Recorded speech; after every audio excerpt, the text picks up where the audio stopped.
artists. It's Kelly Folsom here, and I want to welcome you back to another Art Life Conversations podcast, where we have conversations about all things related to art life.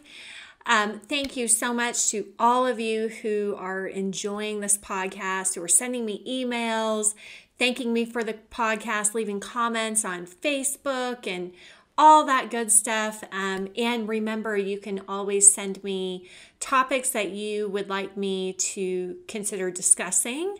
Email those in to me at info@artlifewithkelly, KELLI.com, and put in the subject line podcast idea. Okay.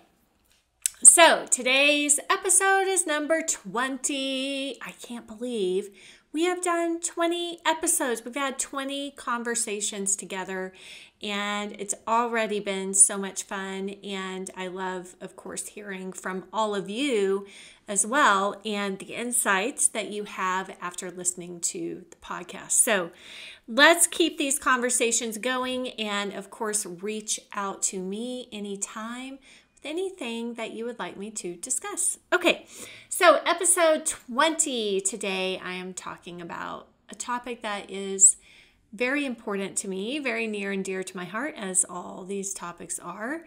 And that is, I want you all to get yourself in front of real art, my friends. Get out, get in front of the real art, see it in real life. Imagine that. Get up off the couch, put your clothes on, drive to an art museum, hop on a plane, fly somewhere, go see some art. I know, especially in America, not every city has an art museum. I live here in Denver, and I'm really actually not that crazy about the art museum here in Denver, but we do have one. And we also have another location here where we can see art in person. And then, of course, there's galleries, and there's all kinds of contemporary artists that live here as well that have their studios available for visits, all that good stuff. But all throughout the country, every state has art museums available. And so I just want to encourage all of you to go to the real art, go see it in real life, in person, because there is no substitute for this, my friends. As artists, it's so important that we stay inspired, that we fill up our, as I've talked about before, our art vocabulary database, so to speak, our bank of visual imagery. And just that we go and we study these paintings in real life, we contemplate them, we try to understand what it is that they were doing, and just soak it in and just take it in from any kind of art in any century. Whatever moves you and inspires you, go get up and see it. Please, I'm begging you. Especially right now, since we've been dealing with COVID for, almost 2 years now. Well, I guess it's about 18 months.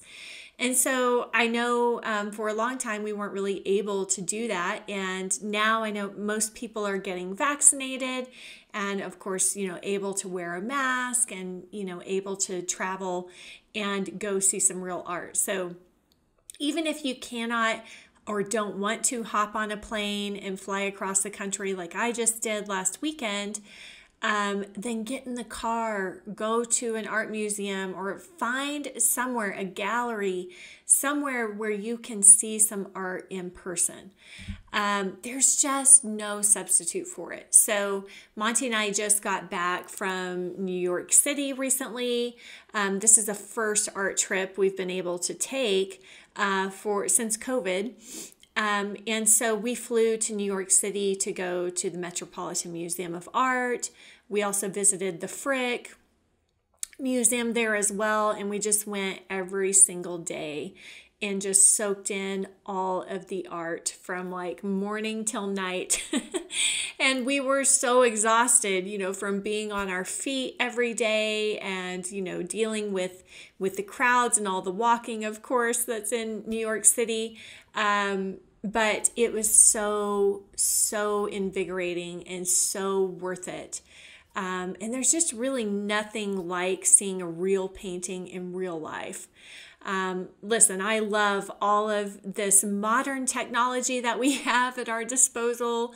The computers, digital imagery, even print, the art books. As you can see, I even have a whole stack right here in my studio of art books. I have so many art books and I love them so dearly. And in a pinch, they will definitely bring a lot of inspiration to me. But I'm telling you, every single time I go and see some real good art in real life, in real person, there is something so different about that. You can get up close on the paintings. You can sit there and look at them for so long. In real life, there's no time limit, So there's just nothing like it. You can see all of the brush strokes. You can see all the layers. You can see the real colors. It's so hard to get, colors to read properly in photograph. I know one painting I just saw at the Met, and darn it, I forgot to get my own photo of it while I was there. I don't know what I was thinking. But the man's name, what was his name? Carlisle, I can't remember his name, but it was a still life with apple blossoms, and it was a huge still life. It was like, 5 feet tall, 5 or 6 feet tall, and that's pretty darn big for a still life, because usually still lifes are, smaller than that. But I was so impressed by this painting from across the room. The boldness of the design just drew me to this painting like a magnet. And then once I got up there, just really seeing all of the beautiful colors, all the brushwork, all of the details, even seeing these artists' signatures on their painting is so inspiring to me. Because I think it just reminds me that, oh my gosh, this artist was alive and, centuries ago and was making this amazing artwork, and look how beautiful it is. And for some reason, for me, it really connects me to that artist, seeing their work in real life, in person, and, seeing their signature on the painting. And I just think about, well, when did he come up with this idea? When did this inspiration strike him to paint this still life, which was kind of a crazy, bold still life. So it just really gets me connected to that artist whenever I see the work in person. And I know I've heard that too from a lot of collectors who have bought my work. And it's kind of a shame sometimes that so much of how we're seeing art now is, in small little images on Facebook and Instagram, on the websites, and we're all doing the best we can with that. And it's definitely, there's so many pros to that. There's so many benefits to that. But one of the major downsides of this sort of digital versions of art is there's a lot that's getting lost in that digital representation. So one thing, for example, of course, is scale.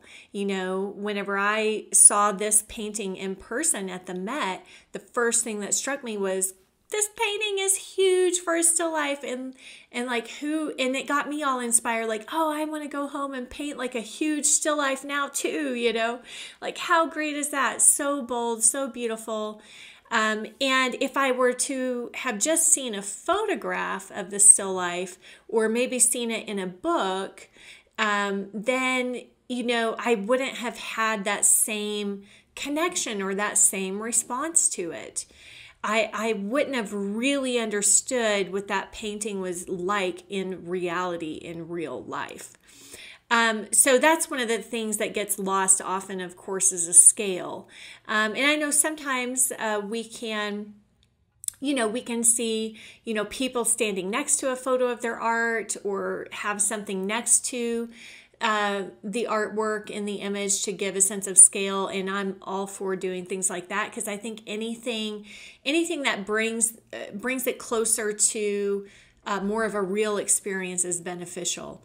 But seeing it in person, there's just no substitute. So one thing that tends to get lost, of course, is the scale of the work. The other thing, especially with oil painting, is just the depth, the detail and the depth.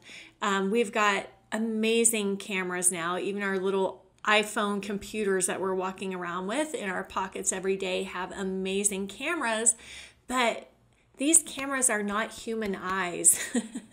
So they don't perceive things in the same way that our human eyes do.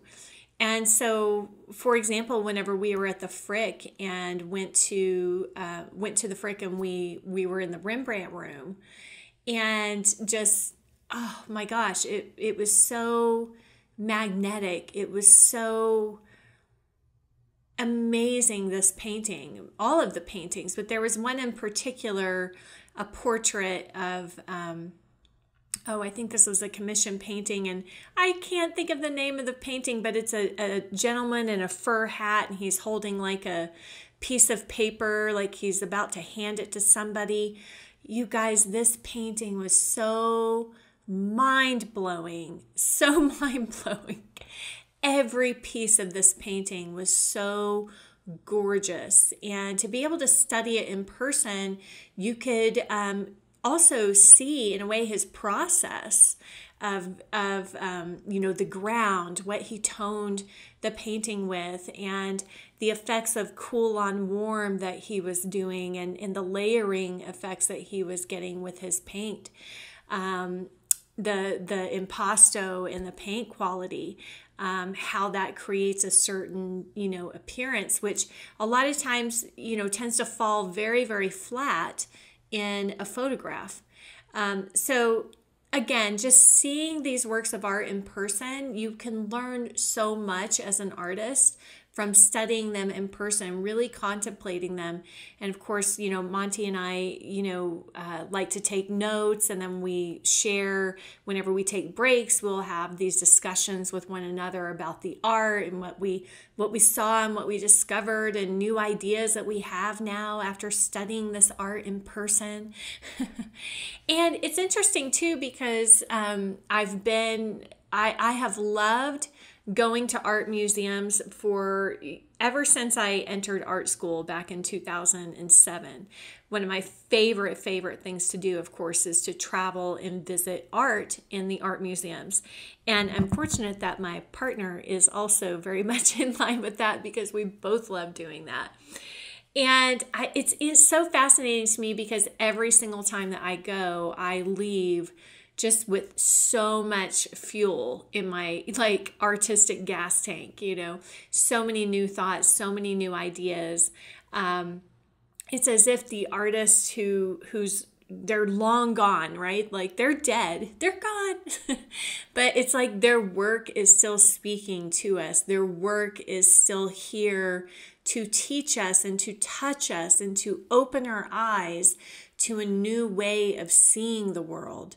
It was really fascinating after being in New York City for a few days. I think we were there for about 4 or 5 days. And coming back home to Denver, Colorado, and we get through all the airport badness, get back in the car, and we're driving, back home. And I felt like someone had implanted a new set of eyeballs up here in my head, because everything seemed brand new. I don't want to start crying, but everything seemed so different than before. The trees looked more beautiful. The sky was more beautiful. The light was more beautiful. Coming into our home, it was like I had this level of appreciation for beauty that had been re-stirred up and rekindled. And I know it's because of looking at all of that art for, 3-4 days. So it's really an incredible thing, if you're an artist, what we are doing is so incredible. I think, doing our own work, it doesn't affect us in the same way, but you have to know that the work that you are creating is affecting your audience in that way. It's affecting people who see your work. It's affecting your collectors in that way. That's what you're doing for them. It's like you are giving them a new perspective on life. You are giving them a new appreciation of the world around us, of the beauty around us. That's what you're doing for them. The very same thing that all of those great masters at the Met did for me this last weekend. That's my gift as well to all of the collectors who buy my work, or anyone who is able to see my work in person. That's my gift to them as well. And so I think it's really, really important to recognize that we are a part of that lineage, that we are a part of that legacy. And so today, I just want to, I'd love to hear your experiences of too with, your experiences with viewing art, how it affects you, how it inspires you. And most importantly, I want to encourage all of you to go do that for yourself. Sometimes I think we just can get so settled into our own little environments and our own little worlds and our own little four walls, and it's like we just get like these little horse blinders on, and we forget that there's so much beauty available to us. There's so much beautiful art available to us. And as artists, we need that. We need other people's art as well to inspire us. So that's really what I want to leave you all with today, is because this recent trip, and I'm sure it was even more impactful for me because I haven't been able to go and see any real art in person for 18 months or more now. So I'm sure it was even more of an impact because of the time, the lapse of time that has occurred where I haven't been able to see this beautiful, masterful old master art for forever. But because that made such a big impact on me, I just want to encourage all of you to give that gift to yourself. It really does matter. It really does make a big difference. And you will come back feeling so much more inspired and having, soaked in all of the learnings from studying the artwork as well at the museums. And then you'll be able to put that into your own work in your own studio so that lineage and that legacy gets passed on to the next collector who buys a piece from you. Okay, my art friends, I am wishing you all happy fall.